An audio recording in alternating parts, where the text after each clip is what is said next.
ka nakakahinga. Even a second. That was my problem for 5 years. Sweden has this technology, very advanced, very accurate, and the medical, everything is free. You can meet every doctor you want to meet. Lahat ng pwede mong gawing check-ups, you can do that. But nothing helped me. Lahat ng doctors na na-meet ko, they can't find what is wrong with my body. I've been to different PTs, been to acupuncture for 6 months from head to toe. Imagine na lang ganyan kasakit. Every other week, I had to do that. Then, I've also been through to 24 sessions of psychological. I met three psychologists because the doctor told me maybe it's only psychological. Because when I cannot breathe, it will be anxiety after. After anxiety, I will faint because I can't breathe. Mainit lang, na stress ako, na nagalit lang ako, but especially pag mainit, hindi ko talaga kaya. Lumakad lang ako konti, pag mayaman siya na sakit na hindi ko alam kung ano siya.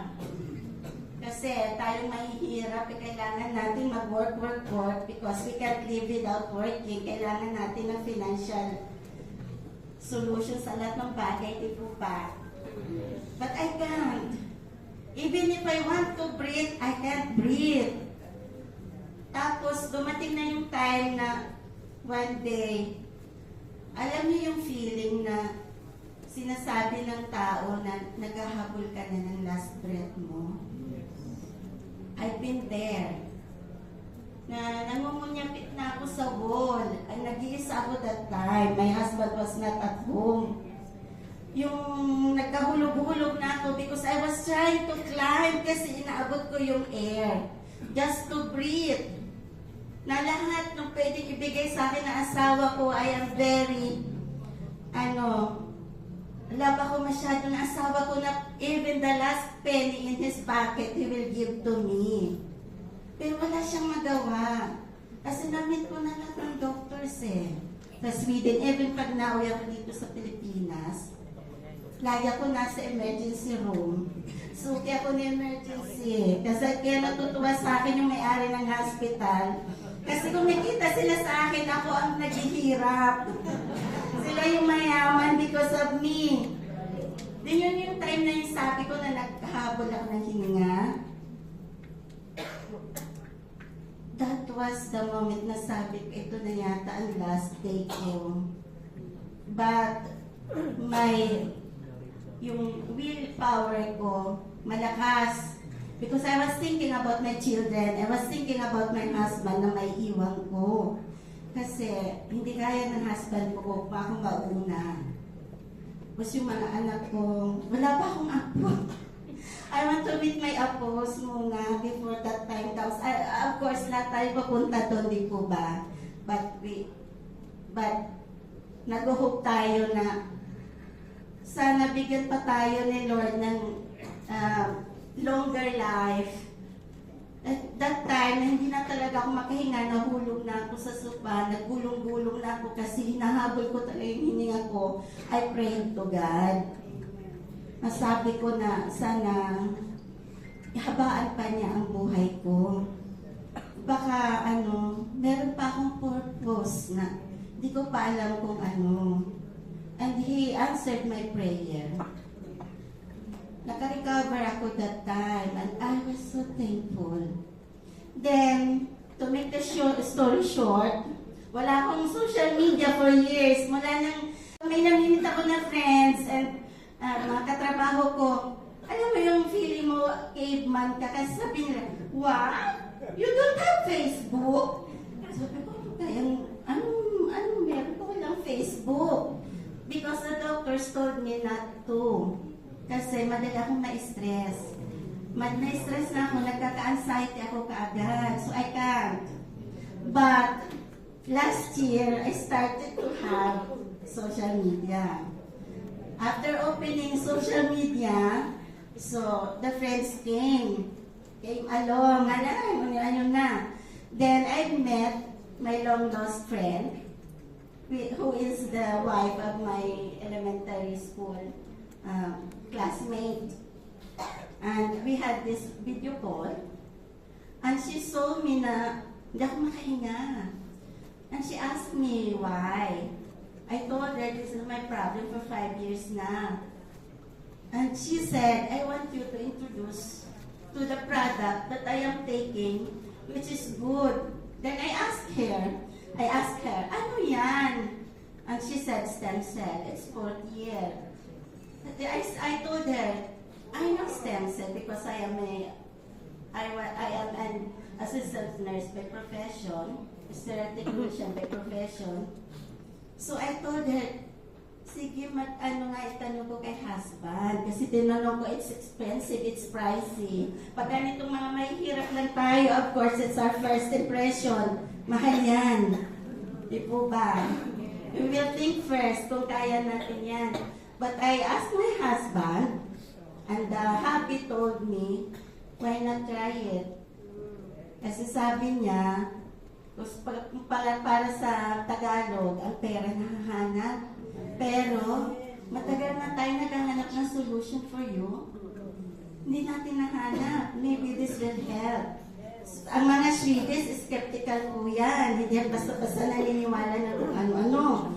Because dahil sa condition ko, nasabi ko nga, kahit last penny niya, bibigyan niya sa akin, we tried. Nag-order ako, nag-purchase ako from my upline, Nini, and Evelyn, which is my upline here in Manila. But in Europe, my upline is Sir Alan Kang. Because I am a European distributor, the Privy International. So the first night that I took that 2 capsules, I am an insomniac for 25 years, diabetic for 25 years. I can sleep. I have trouble eating. I have all this, lahat ng problema na sa ko na yata. Tapos, I am easily to get tired. I am easily to have depression to anxiety. Kasi ang Sweden ay malamig. Laging, lalo pag winter time, nagising mo madilim. Pag uwi mo, madilim pa rin. Mostly, wala kang social life. Pag summertime lang doon, parang mga langgam ang tao because mainit and may araw. That night, I took two pieces of that capsule. I slept like a baby. Na hindi ko na-experience kahit nag-work ako for 12 years kasi nagtatrabaho ako even ang shift ko pang umaga. Ang tulog na lang 1 or 2 hours a day. Kasi insomniac na ako. That night, diabetic ako. Suki ako ni CR sa night view, ba gano'n ng mga diabetic. Hindi ko na malaya na umiyak ako. And nagising ako the day after, 10 a.m. in the morning. But that time, hindi pa siya na-realize na because of stem cell. Sabi ko lang, oy, I'm feeling better today. Because I started to smile. For how many years na ako marunong ngiti, I am the typical, witch na kapitbahay. Kasi hindi ako nakikipagkaibigan. Really, hindi ako nakikipagkaibigan. I am very, very hard to please. Hindi ako basta-basta nalalapitan. Maldita na. Ayan ang brand ko, Maldita. But, days goes by, na nagtitake ako ng stem cell, the 4th year. Ang dami daming changes na nung ko lang na-experience sa tagal ng panahon na parang wala akong buhay. Yung alam mo yung gumigising ka lang, natutulog ka. Pero yun ang routine mo everyday. Walang, yung mga wala nang naiba, the usual things na kailangan mo lang gawin because you have to. Kasi kailangan matulog kahit di ka makatulog. Days goes by, natututo na akong umiti. When I woke up, yun na yung sinasabing, I woke up like this.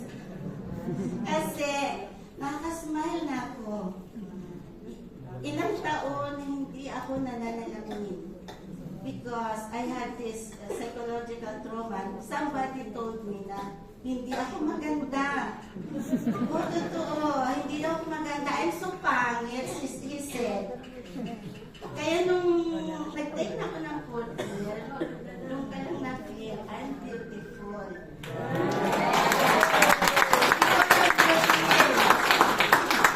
Kasi, you feel lighter. Every day you wake up, ang energy mo nandyan. Yung depression ko is gone. My allergies are gone. It helped me a lot. And especially, nakakahinga na ako. For the first time. Hindi tagal-tagal. Nahirapan akong huminga. Yan, bibilhin ng asawa ko for me. Na 4th year lang ang nakabigay sa akin. The company at the product. That's why I love this company. I love the product. Na, kaya ako umuwi ngayon sa Pilipinas because I want to share this advocacy na the other people na may ganitong problema na na-experience din nila what I have experienced na yung halos last breath mo na kung hindi mo naman mapili ng pera. Ang health natin napaka-important. Kaya totoo yung sinasabi nung the first, I've heard the speaker before, she said that health is wealth. That's very, very true. And importante po talaga ang health natin. Kasi pag hindi po tayo healthy, kahit ka pa millionaire, it can help you. Because the doctors can't help pag ang problema mo is very severe. Lalo na mostly di ba pag may cancer po tayo, even millionaire ka po, hindi nakakatulong ang pera. But if you're healthy, you live longer, you live happy. Lahat po ay nagagawa natin if we are healthy. Pero pag ang condition po natin ay hindi maganda, we can do anything, di po ba? Kaya po, in-encourage ko po, lahat po na nandito, first-timers, those who are thinking to purchase, thinking to purchase 4th year, you do so. It's really worth it. Every penny you have, every penny that